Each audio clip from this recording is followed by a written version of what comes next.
The snowstorm arrived before sunrise, a violent wall of white that swallowed the city in minutes. Icy wind roared between buildings, blowing snow across the empty streets until everything looked blurred, buried, and mercilessly cold. Angela, a 26-year-old black waitress who depended on every shift to survive, pushed her way through that storm with a thin coat wrapped tightly around her trembling body. She had left home early.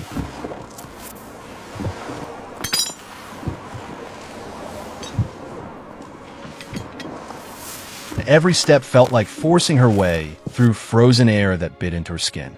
Still, she kept going. Her father needed medicine. The bills were overdue. Missing one shift could mean missing a meal. She walked as fast as her numb legs allowed, slipping on ice, steadying herself, and praying silently that she would reach the restaurant before her manager checked the time.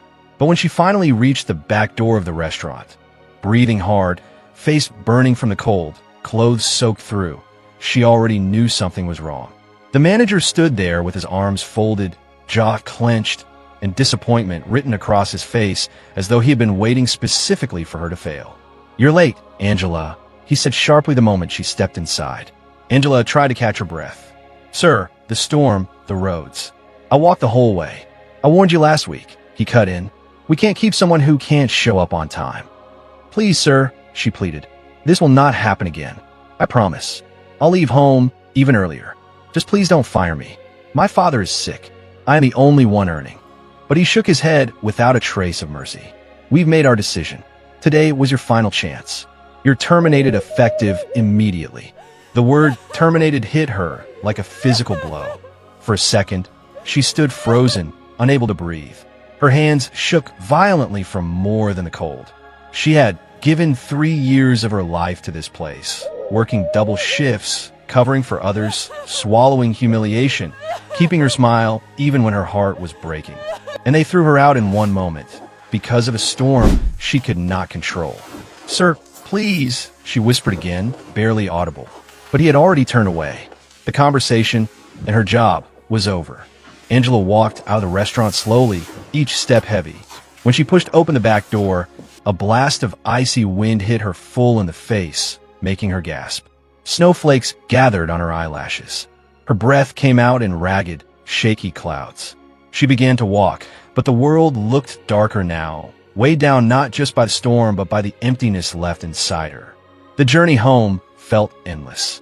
Her legs were numb, her fingers stiff, and her thoughts spiraled into panic. How would she buy her father's medication? How would she pay rent?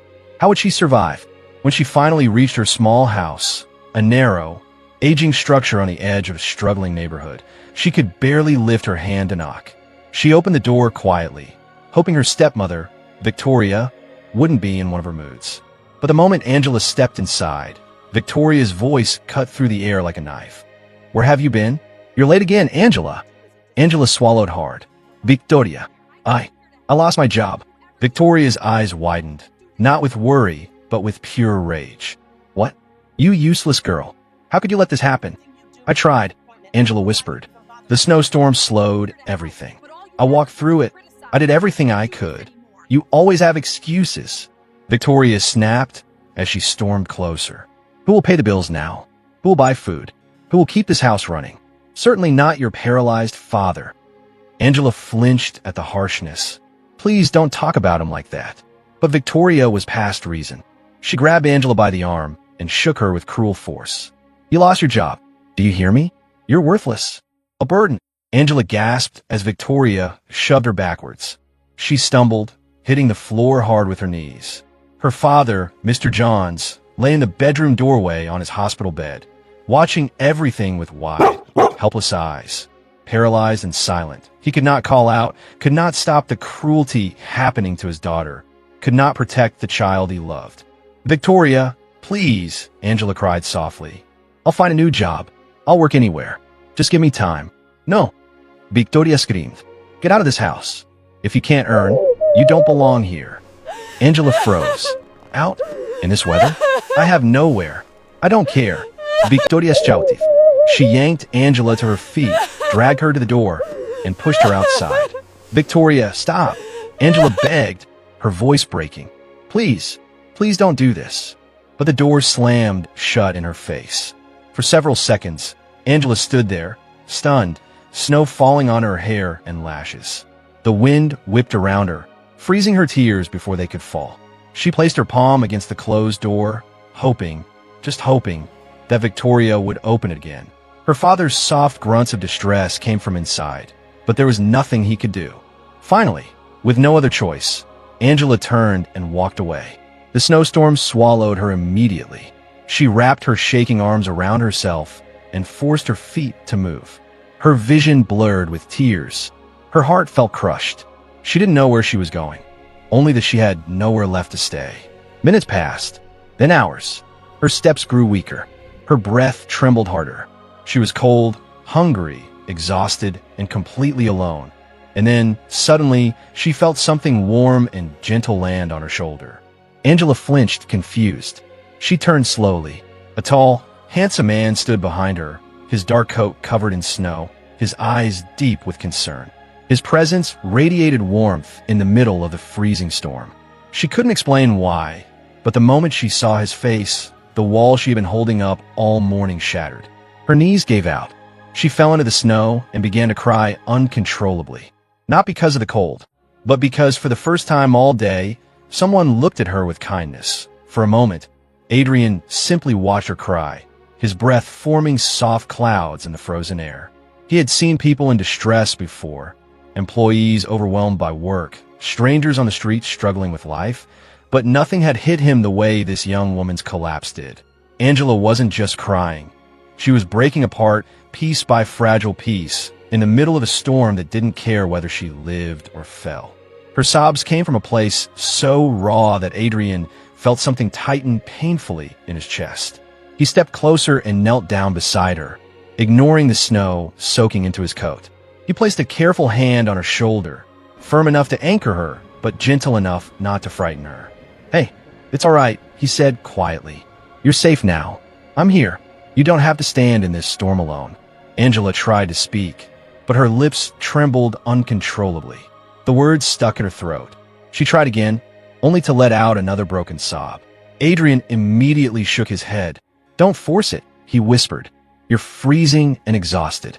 Talking can come later. Let me help you first." He stood and offered his hand. Angela hesitated, more out of shame than fear. But the cold was too overwhelming, and the warmth in his eyes held no cruelty, no judgment. Slowly, she placed her trembling hand in his. He pulled her gently to her feet and guided her through the snow. Just a few steps away, his car waited, sleek, black, expensive, its engine humming softly. The windows glowed faintly from the heater running inside. The contrast was almost surreal. Angela felt out of place, confused as to why a man who looked like he belonged on magazine covers was helping a soaked, shivering waitress he had found on the roadside. When they reached the car, Adrian opened the passenger door and helped her sit. As soon as she was inside, warm air enveloped her like a soft blanket. The sudden temperature change made her shiver harder. Adrian quickly retrieved an actual blanket from the back seat, thick, soft, and neatly folded, and wrapped it around her shoulders with deliberate care. "You're safe here," he murmured. "Warm up as much as you can. I won't rush you." Angela wiped her cheeks with trembling fingers, though the tears kept coming. Her voice was barely a whisper. "Thank you. I'm sorry. I didn't mean to." "You don't need to apologize for crying," he said gently, sliding into the driver's seat. "Everyone breaks sometimes, especially when they've been carrying too much for too long." Those words hit her harder than she expected. He didn't know her, yet somehow he understood. Her chest tightened. She bit her lip, trying not to cry again. Adrian adjusted the heater slightly, making sure it wasn't too intense for her. Then he turned toward her, his expression soft but serious. "Can you breathe properly? Any dizziness?" Angela nodded weakly. I think so. Good. I don't want you fainting on me," he said lightly, trying to ease the tension. "What's your name?" She hesitated before answering. "Angela." "That's a beautiful name," he replied without hesitation. "I'm Adrian." His tone wasn't flirtatious, just warm, respectful. The kind of tone people used when they genuinely cared to know the answer. Angela tried to return a small smile, but her voice cracked. Why did you stop for me?" Adrian looked at her for a long moment before answering. "Because no one deserves to suffer like you were suffering. Not in this weather. Not in any weather. Angela swallowed hard. The rising warmth of the car began to loosen the tightness in her chest, making the emotions she had been holding back all morning rise again. She pressed her fingers to her eyes. "It's just been such a terrible day. Do you want to tell me what happened?" he asked softly. "Only if you feel ready." Angela shook her head, shame flooding her instantly. I can't. Just thinking about it hurts." "Then don't think about it right now," he said. "Take your time. There's no rush." She looked at him then, really looked. The sharp jawline, the soft concern in his brown eyes, the way he shifted closer, but not too close, giving her space while still making it clear she wasn't alone. He radiated compassion in a way she wasn't used to. Most people in her life only approached her when they needed something. Adrian approached simply because she needed help. Minutes passed in silence, broken only by the soft hum of the heater and Angela's faint sniffles. Adrian didn't interrupt or press her. He simply waited. That alone was a kindness she wasn't familiar with. Her fingers tightened around the blanket as she finally whispered, "I lost my job today." Adrian's jaw tensed, subtle, but noticeable. "Because of the storm?" She nodded. "I tried to get there on time. I walked through all of this. But when I arrived, they didn't even listen. They just fired me, as if I meant nothing to them." "You deserved better," Adrian said immediately, his voice firm with conviction. Angela's throat tightened again. "When I got home, my stepmother, Victoria, found out. She was furious. She said I was useless. She threw me out of the house." Adrian's eyes darkened. "She threw you out into a blizzard?" Angela lowered her head. "Yes." "And your father? Where is he?" Her voice cracked. "Inside. He's paralyzed. He saw everything, but he couldn't speak, couldn't move." Adrian closed his eyes for a moment, steadying his anger. When he opened them again, the softness returned, but something stronger burned beneath it. Protectiveness. "You're not going back there tonight," he said firmly. "I won't allow it." Angela looked at him, startled. "But I don't have anywhere else to go." "You have somewhere now," Adrian replied. "I'll take you somewhere warm and safe. You don't have to face this night alone." Her breath trembled, and new tears filled her eyes. Not of pain this time, but of relief. He started the car, glanced at her once more, and offered a quiet promise. "You're safe with me, Angela. No matter what happens next, you're not alone anymore." The storm intensified as Adrian drove, the wind howling against the windows while snow swirled wildly outside the car. Inside, however, the warmth continued to wrap around Angela like a protective cocoon. She kept the blanket pulled tightly around her shoulders, but even with the heater working steadily, she couldn't stop shaking. The exhaustion of the day, losing her job, being thrown out, walking through the storm, had drained her so deeply that even her bones felt cold. Adrian glanced at her occasionally, careful not to overwhelm her with too much attention. Each time he saw her trembling, something inside him squeezed with frustration and sympathy. No one deserved to be left out in a blizzard. No one deserved to cry until their face was raw. And no one deserved the kind of cruelty this young woman had endured. "Try to keep the blanket close to your face," he said gently. "It helps warm you faster." Angela nodded weakly. "Thank you for everything. You didn't have to stop for me. I couldn't leave you there," Adrian replied, his voice steady. "Anyone with a heart would have helped." Angela lowered her gaze. "Not everyone. My own family didn't." Adrian didn't answer immediately. Instead, he softened his expression and kept driving, letting her speak at her own pace. After several minutes, Angela exhaled shakily. "I know Victoria never liked me. She always made it clear. But I still thought, maybe deep down she cared a little. Maybe if something bad happened, she would show some kindness." Adrian's hands tightened on the steering wheel. "Love isn't supposed to be conditional, nor cruel." She said, "That without money, I'm useless," Angela whispered. "That I'm just another mouth to feed. But I take care of my father. I cook for him, change him, sit with him every night. I never complained. And still, she threw me out like I was nothing." Adrian's jaw set. "That says everything about her character, not yours." Silence settled again. Angela watched the snow-covered city pass by through the window, streetlights glowing through the blizzard, stores closing early, sidewalks empty. She had never felt so lost. And yet, with Adrian beside her, there was a strange, unfamiliar sense of safety forming in the quiet space between them. After a few minutes, Adrian spoke again, his tone softening. "Angela, Do you have any relatives? Any friends you could stay with? She shook her head. No, my mother passed away when I was a teenager. My father remarried a year later, and Victoria never wanted me in her life. I didn't have time to make many friends either. I spent most of my days working or taking care of Dad. Adrian absorbed her words carefully. So you've been fighting alone for a long time. Angela blinked rapidly, trying not to cry again. It feels like it, but I'm tired. So tired. Adrian reached over slowly, giving her plenty of time to pull away if she wanted. When she didn't, he rested his hand over hers. His touch was warm, steady, grounding. You're not alone tonight, he said quietly. And you don't have to be alone anymore. Angela looked at him, her eyes wide and vulnerable. There was sincerity in his expression, no pity, no judgment. Only genuine concern.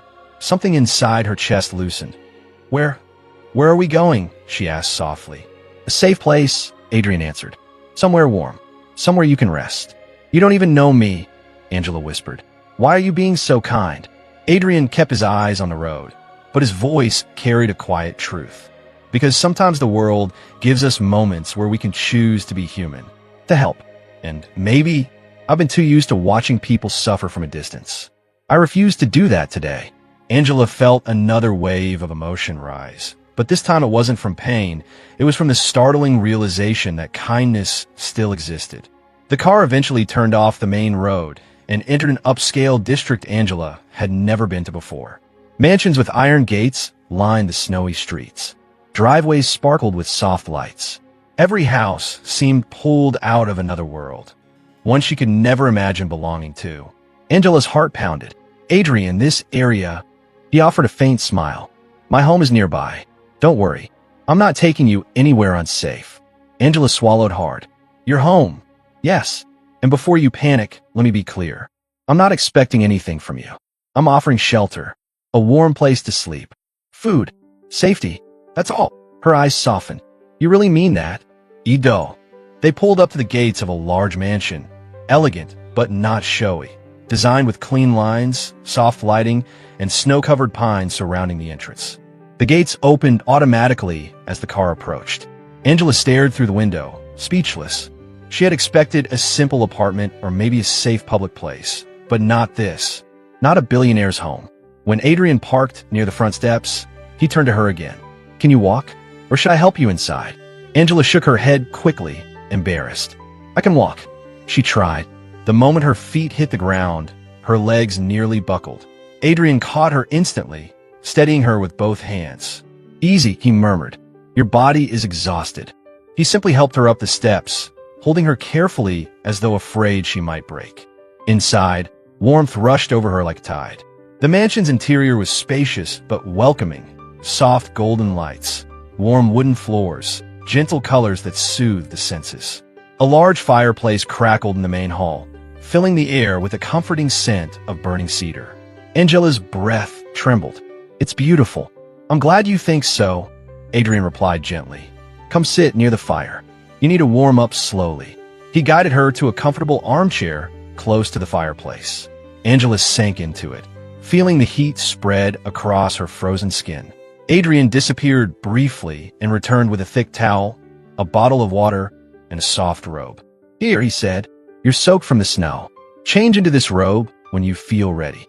I'll stay right outside the door to give you privacy. Angela stared at the robe, then at Adrian. Why are you doing all of this? Adrian lowered himself to her eye level and spoke with quiet gravity. Because no one should have to face pain alone. And because, today, fate put you in my path. I won't turn away from that. Angela's throat tightened, and her voice came out as a fragile whisper. Thank you, Adrian. Truly. Rest first, he replied. We'll talk when you're warm. As he stepped back, Angela felt something she hadn't felt in a long time. Hope. And it terrified her just as much as it comforted her. Angela sat in the quiet corner of the guest room Adrian had given her, the soft glow of the bedside lamp spilling across the polished wooden floor. The house was peaceful, almost unreal compared to the frozen chaos of the morning and the cruelty she had left behind. She could still feel the warmth of the blanket Adrian had wrapped around her, the gentle steadiness of his voice, and the calm presence that contrasted every moment of fear she had endured in her life. But as night fell, the The weight of reality began to settle again. She was in a billionaire's mansion. She was homeless. She had no job, and she had a father who needed her every single day. Her thoughts were interrupted by a light tap on the door. Angela quickly wiped her face, not wanting him to see her red eyes again. "Yes, you can come in." The door opened slowly, and Adrian stepped inside holding a tray with a simple meal and a steaming cup of tea. "You didn't eat anything at dinner. I thought you might try now," he said softly. Angela lowered her gaze. "You've already done too much for me. I don't want to be a burden." Adrian placed the tray on the small table beside her. "You're not a burden," he replied. "You're someone who has carried far too much alone. Let someone help for once." His words made her chest tighten. No one had spoken to her like that in years. She managed a small nod, and Adrian stepped back. "I'll leave you to rest." Just as he turned, her voice trembled out. "Adrian, can we talk for a moment? There's something I need to tell you." He paused, then returned to the chair across from her and sat down, giving her his full attention. Angela's hands shook slightly as she tried to gather courage. "I didn't want to say anything earlier because everything happened so fast. But my father, he's alone right now." Adrian leaned forward. "Alone? I thought you lived with your family." Angela shook her head. "Not anymore. Victoria isn't really family. She never was. But my dad is my whole world. He's paralyzed. He can't speak. He can't call for help. He depends on me for everything: meals, clothes, medicine, cleaning, everything." Her voice broke, and tears welled in her eyes. "I shouldn't be here resting while he's lying helpless in that house." Adrian's expression shifted into deep concern. "Angela, why didn't you tell me? We need to go to him. Right now." "But the storm has calmed," Adrian said firmly. "Even if it hadn't, I'd still go. No father should be left without care. Not ever." His decisiveness, the urgency in his voice, and the sincerity in his eyes made Angela's breath catch. For a moment, she could only stare at him, absorbing the strange comfort of someone taking responsibility for her pain. "Let me get the car ready," he said, standing up. "Grab your coat. We're bringing your father somewhere safe. Tonight." Angela rose quickly, wiping her tears. "Thank you. I don't know how to repay you." "You don't need to repay me because..." He whispered last word almost to him. Within minutes, they were in the car heading back toward the small neighborhood where Angela had grown up. The snowbanks stood tall on both sides of the narrow street. The windows of her old house were dark and cold, like no one lived inside, like it was just an empty shell. Angela's stomach twisted. When Adrian parked and stepped out with her, he immediately noticed something was wrong. "Why is the house so cold?" he murmured under his breath. Angela tried the front door. Locked. Her heart slammed painfully. Victoria locked him inside. She left him alone in this weather. Angela's voice cracked with horror. Adrian pressed his hand against her shoulder. "Stand back." He knocked loudly. No answer. He tried again. Nothing. Then he stepped aside, gave Angela a glance for permission, and when she nodded through tears, he kicked the door once hard. It broke open instantly. The air inside was freezing. Angela rushed in first. "Dad! Dad!"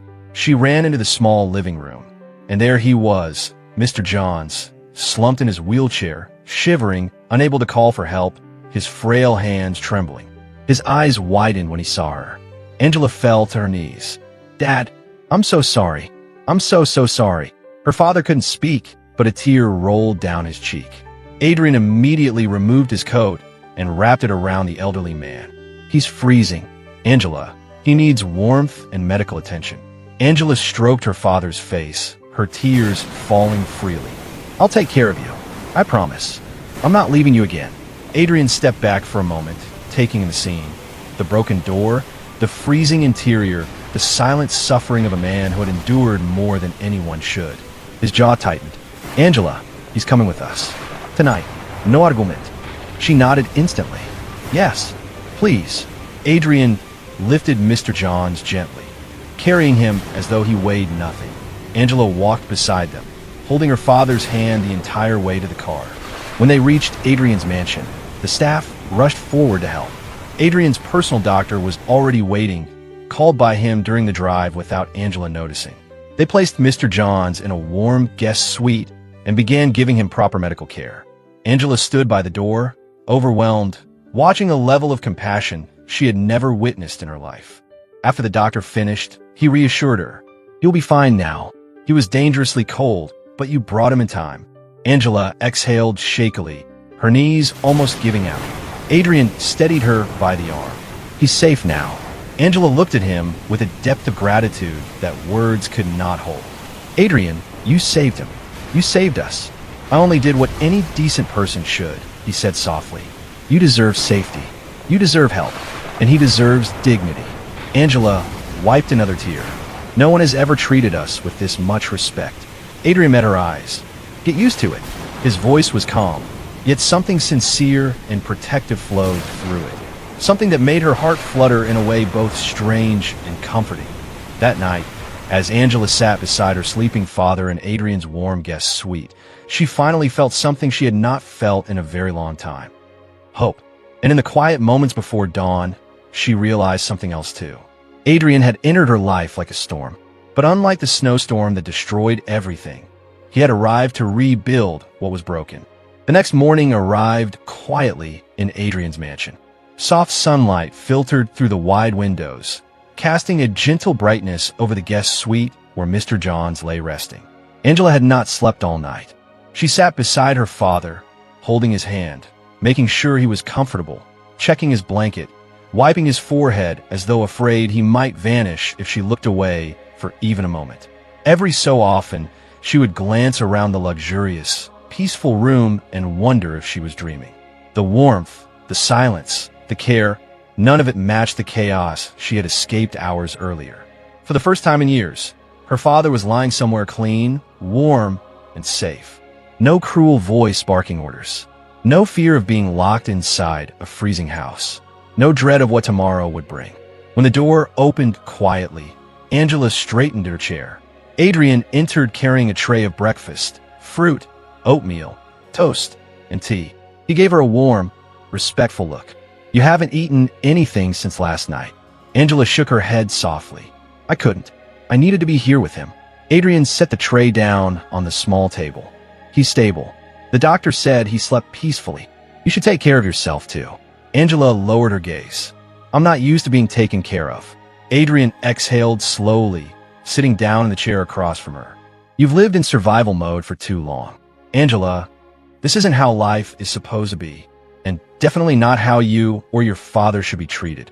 Her throat tightened. People like us don't get kindness. We're used to being ignored. Adrian shook his head. Not anymore. His voice carried a sincerity that made Angela's heart beat strangely.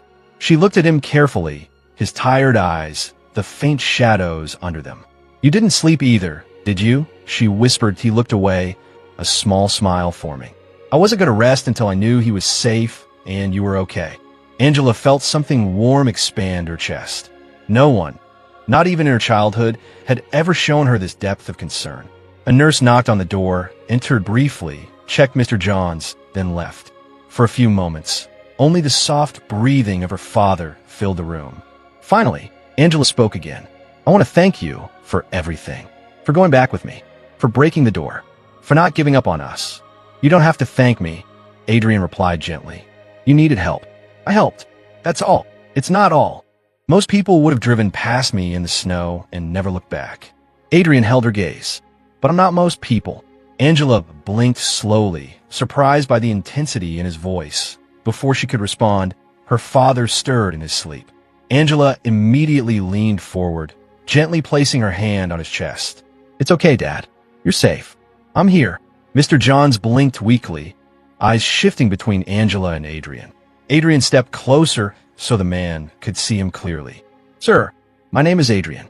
I'm going to take care of both of you. You have my word. Tears gathered in Mr. John's eyes, silent gratitude from a man who could no longer speak. Angela swallowed hard. He understands you.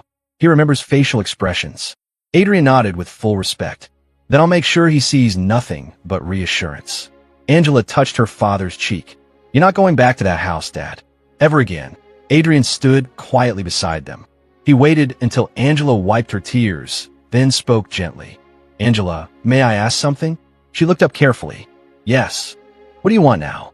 Not in terms of survival, but in terms of life. The question stunned her. She had never been asked that. Not once. Angela took a breath, her voice shaky. I don't know. My whole life has been about working enough to buy medicine, cleaning the house to avoid Victoria's anger, protecting Dad from everything." Her voice cracked. "I never had space to dream." Adrian sat down again, leaning forward. "Then start small. Tell me one thing you wish you had." Angela thought for a long moment, her eyes drifting toward the window where sunlight was warming the floor. "Stability," she finally whispered. "A place where my father and I are safe. A home where I'm not scared. A future where he doesn't suffer anymore." Adrian nodded slowly, as if confirming something he had already been thinking about. "You deserve all of that, and more." Angela blinked, confused. "What do you mean?" Adrian rested his elbows on his knees. "I want you both to stay here, for as long as you need. No deadlines, no pressure, just safety." Angela felt her breath catch. "Adrian, I can't stay in a billionaire's house forever." "You're not here as a charity case," he said firmly. "You're here because you matter, because your father matters, and because no one deserves to be abandoned the way you were." Her lips trembled. "People will talk. They'll misunderstand." "People always talk," Adrian answered softly. "But I don't care. What matters is that you and your father are healthy and safe." Angela pressed her hands together tightly. "I don't want to be a burden." "You're not. You never were." Their eyes locked for several long seconds. Something unspoken moved between them. Warmth, trust, a fragile beginning. A knock interrupted the moment. A staff member stepped in. "Mr. Adrian, the medical equipment for Mr. Johns has arrived. Should we set it up in the room next to Miss Angela's?" Angela's eyes widened. "You ordered equipment?" Adrian nodded casually, as if it were the most natural thing. "Your father needs proper care. An adjustable bed, a heating system, mobility support, medical supplies. He'll be more comfortable here than anywhere else." Angela felt tears slip down her cheeks again, quiet, grateful tears that she didn't bother hiding. Adrian stood slowly. "Rest a little. Talk to your father. I'll check on the new setup." Before leaving, he hesitated at the doorway. "Angela, this is your home now. Both of you." She looked at him with pure, raw emotion. "I don't know how to thank you." He gave her a soft smile. "You don't have to thank me. Just allow yourself to breathe for once." When the door closed behind him, Angela covered her mouth and cried silently. Not from fear, not from pain, but from relief. For the first time in her life, someone had stepped forward instead of stepping away. And deep inside her heart, she knew this was only the beginning. Angela slowly opened her eyes as the soft morning light filtered through the curtains of the cozy apartment Adrian had arranged for her. The memories of the snowstorm, the harsh words of her stepmother Victoria, and the cold loneliness she had endured over the past days still lingered in her mind. But beside her, Adrian was calmly preparing breakfast, humming softly. The sight of him, so gentle and caring, made her chest tighten with a mixture of relief, gratitude, and a slowly blooming hope. Adrian looked up and smiled, his eyes warm and filled with a tenderness that made Angela's heart ache with emotion. "Good morning, Angela," he said softly. "You finally slept peacefully." Angela could only nod. Her voice caught somewhere between tears and a smile, and Adrian immediately came closer, brushing a stray strand of hair from her face. "It's okay," he whispered. "You're safe now. You don't have to worry about anything anymore." As the day passed, Adrian took Angela out for a quiet drive, showing her the city from a calm distance, far from the chaos of her old life. For the first time in years, she felt the simple joy of being cared for without fear, of being seen and valued for who she truly was. Adrian's presence was comforting, almost like a shield protecting her from the coldness of the world, and Angela allowed herself to lean into it fully, tears of relief streaming down her face as he softly wiped them away. "You've been so strong, Angela," he said gently. "Through everything, you never lost your heart, and that's why I admire you so much." Angela couldn't help but smile through her tears, feeling warmth she had never imagined was possible. That evening, Adrian brought Angela to a quiet little garden he often visited, a place where the city noise felt miles away and the world seemed gentle and forgiving. They walked slowly, hands brushing together, hearts speaking in ways words could not. Adrian stopped and turned to her, his expression serious but tender. "Angela, I know life has been cruel to you, but I want you to know that I will always be here. Not as someone who can fix everything, but as someone who will stand by you, protect you, and love you completely." Will you let me? Angela's chest swelled, tears filling her eyes again, this time from pure happiness. Yes, Adrian, she whispered, her voice trembling. I want that. I want you by my side. Adrian smiled, relief and love shining in his eyes. He gently cupped her face, and Angela leaned into him, feeling the warmth of his presence wrap around her like a protective blanket. They sat together in the garden for hours, sharing quiet laughter, soft confessions, and gentle promises. For the first time in her life, Angela felt truly safe, truly cherished, and truly loved. The shadows of her past, the harsh words, the cold home, the fear, began to fade, replaced by the light of a future filled with hope and care. Weeks passed, and Adrian made sure Angela's life was not only safe but filled with happiness. He helped her reconnect with her paralyzed father, Mr. Johns, ensuring he received care and comfort, while also confronting Victoria from a distance, making sure she could no longer harm or manipulate Angela. Angela's life gradually blossomed, surrounded by warmth, respect, and kindness, and her laughter became a common melody in Adrian's home. One quiet evening, as snow lightly fell outside the window, a gentle echo of the storm that had once brought them together, Adrian held Angela close and whispered, "This is just the beginning, Angela. From now on, every day will be ours, and I'll never let anyone take that away from us." Angela rested her head on his shoulder, smiling through happy tears. "I believe you, Adrian. Thank you for everything." As the snow continued to fall, blanketing the city in soft white, Adrian and Angela sat together, hearts beating in quiet harmony, knowing that no storm, no cruelty, and no past pain could ever separate them again. In each other, they had found home, love, and a future brimming with hope. And for the first time, Angela truly felt that she belonged to someone, to herself, and to a world that had finally opened its arms to her. And in that moment, with Adrian by her side and her heart full of gratitude and joy, Angela knew she was finally free and happy beyond measure.